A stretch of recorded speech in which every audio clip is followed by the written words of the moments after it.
بسم اللہ الرحمن الرحیم۔ السلام علیکم۔ روزانہ واقعات سننے کے لیے اس چینل کو سبسکرائب کریں۔ حضرت سیدنا ابو محمد خراسانی رحمۃ اللہ علیہ کا بیان ہے کہ ایک خراسانی تاجر کا غلام بہت نیک و پارسا تھا۔ موسم حج میں جب حاجیوں کے قافلے حرمین جانے لگے تو اس نیک غلام کے دل میں بھی حاضری کی خواہش جوش مارنے لگی۔ اس نے مالک کے پاس جا کر حال دل سنایا اور حاضری کی اجازت طلب کی۔ بدبخت و گستاخ تاجر نے انکار کر دیا۔ تاجر نے کہا، اگر تم میرا ایک کام کرو تو میں اجازت دے دوں گا، ورنہ ہرگز اجازت نہ دوں گا۔ پکا وعدہ کرو کہ تم وہ کام کرو گے۔ غلام نے کہا، بتاؤ کیا کام ہے؟ بدبخت تاجر بولا، جب روضہ رسول صلی اللہ علیہ وسلم پر جاؤ تو وہاں جا کر یہ کہنا، اے اللہ کے رسول صلی اللہ علیہ وسلم، میرے آقا نے یہ پیغام بھجوایا ہے کہ میں آپ کے دونوں دوستوں حضرت ابو بکر صدیق اور حضرت عمر فاروق رضی اللہ عنہ سے بیزار ہوں۔ اگر میرا یہ پیغام پہنچانے کی حامی بھر لو تو میں تمہیں بخوشی اجازت دیتا ہوں۔ غلام کا بیان ہے کہ اپنے بدبخت مالک کی یہ گستاخانہ باتیں سن کر میں بہت غمگین ہو گیا۔ بظاہر تو میں نے ہاں کر دی، لیکن جو میرے دل میں تھا اللہ اسے بہتر جانتا ہے۔ بہرحال میں قافلے کے ہمراہ مدینہ منورہ دھڑکتے دل، لرزتے قدموں اور پرنم آنکھوں کے ساتھ روضہ رسول صلی اللہ علیہ وسلم کی جانب بڑھنے لگا۔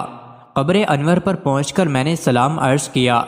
پھر امیر المومنین حضرت سیدنا ابو بکر صدیق رضی اللہ عنہ اور امیر المومنین حضرت سیدنا عمر فاروق رضی اللہ عنہ کی بارگاہ میں سلام عرض کیا۔ مجھے اپنے بدبخت و گستاخ مالک کا پیغام حضور صلی اللہ علیہ وسلم کی بارگاہ میں پہنچانے سے بہت شرم آ رہی تھی، لہٰذا میں باز رہا اور مسجد نبوی میں حضور صلی اللہ علیہ وسلم کے قدمین شریف میں سو گیا۔ میں نے خواب میں دیکھا کہ قبر انور کی دیوار شق ہو گئی اور حضور صلی اللہ علیہ وسلم چہرہ چمکاتے ہوئے باہر تشریف لے آئے۔ آپ صلی اللہ علیہ وسلم نے سبز لباس زیب تن کیا ہوا تھا اور جس میں عطر سے مشک کی خوشبو آ رہی تھی۔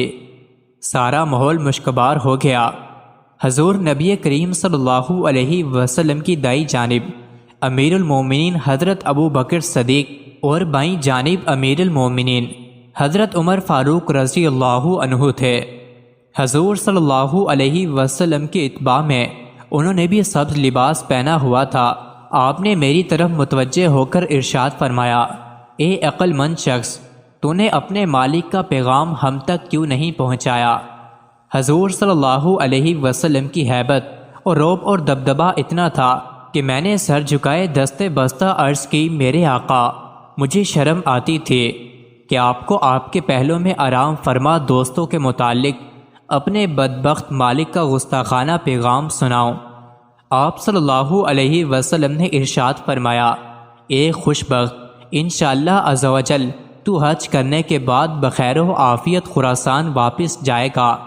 جب تو اپنے مالک کے پاس پہنچے تو کہنا، اللہ عز و جل کے رسول نے فرمایا، بے شک اللہ عز و جل اور اس کا رسول اس سے بیزار ہیں جو صدیق و فاروق رضی اللہ عنہ سے بیزار ہے۔ پھر فرمایا، جان لے جب تو وہاں پہنچے گا تو چوتھے دن وہ مر جائے گا، مرنے سے پہلے اس کے منہ سے پیپ و خون نکلے گا۔ کیا تو سمجھ گیا؟ میں نے عرض کی، میرے آقا، میں خوب سمجھ گیا۔ پھر آقا صلی اللہ علیہ وسلم واپس تشریف لے گئے اور میں بیدار ہو گیا۔ پھر میں نے حج کیا اور واپس خراسان آ گیا۔ میرے بدبخت مالک نے 2 دن تک مجھ سے کوئی بات نہ کی۔ تیسرے دن پوچھنے لگا، میرا پیغام پہنچایا یا نہیں؟ میں نے کہا، میں نے تمہارا کام پورا کر دیا۔ کہا، وہاں سے کیا جواب ملا؟ میں نے کہا، اگر وہاں سے ملا ہوا پیغام نہ سنو تو تمہارے لیے بہتر ہے۔ کہنے لگا، نہیں، مجھے بتاؤ تمہارے ساتھ کیا واقعہ پیش آیا۔ میں نے واقعہ سنانا شروع کیا۔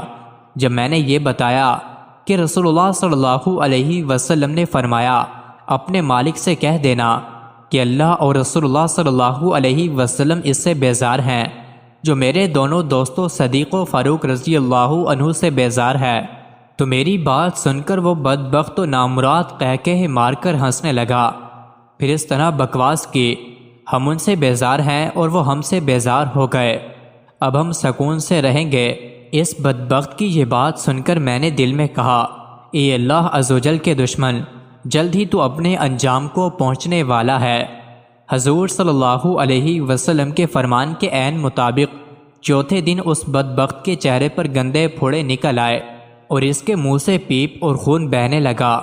بالآخر ظہر کی نماز سے قبل وہ گستاخ و نامراد بڑی ذلت امیز اور عبرت ناک موت مر گیا۔ بعض سلف کا بیان ہے کہ میرا ایک ہمسایہ حضرت ابو بکر و عمر رضی اللہ عنہ کو گالیاں دیا کرتا تھا۔ ایک دن اس نے بہت کچھ گالیاں دیں، میری اور اس کی ہاتھا پائی بھی ہو گئی۔ آخر میں گہرے رنج و غم میں ڈوبا ہوا گھر پہنچا۔ میں نے غم کے مارے کھانا بھی نہیں کھایا اور سو گیا۔ رات کو خواب میں رحمت عالم صلی اللہ علیہ وسلم کو دیکھا۔ میں نے آپ صلی اللہ علیہ وسلم سے شکایت کی کہ فلاں آپ کے صحابہ کو گالیاں دیتا ہے۔ پوچھا کس کو؟ میں نے کہا حضرت ابو بکر و عمر رضی اللہ عنہ کو۔ آپ صلی اللہ علیہ وسلم نے مجھے چھری دی کہ اسے ذبح کرو۔ چنانچہ میں نے چھری لی اور اسے لٹا کر خواب ہی میں ذبح کر دیا۔ میرا ہاتھ خون میں بھر گیا۔ میں نے چھری زمین پر ڈال دی اور زمین سے ہاتھ پونجھنے لگا کہ آنکھ کھل گئی۔ سنا تو اس کے گھر سے رونے کی آواز آ رہی تھی۔ میں نے پوچھا یہ کیسی چیخ و پکار ہے؟ لوگ بولے فلاں شخص اچانک مر گیا۔ صبح کو میں نے آ کر اسے دیکھا تو ذبح کی جگہ نشان موجود تھا۔ مزید ایسی ہی ویڈیوز کے لیے چینل کو ضرور سبسکرائب کریں۔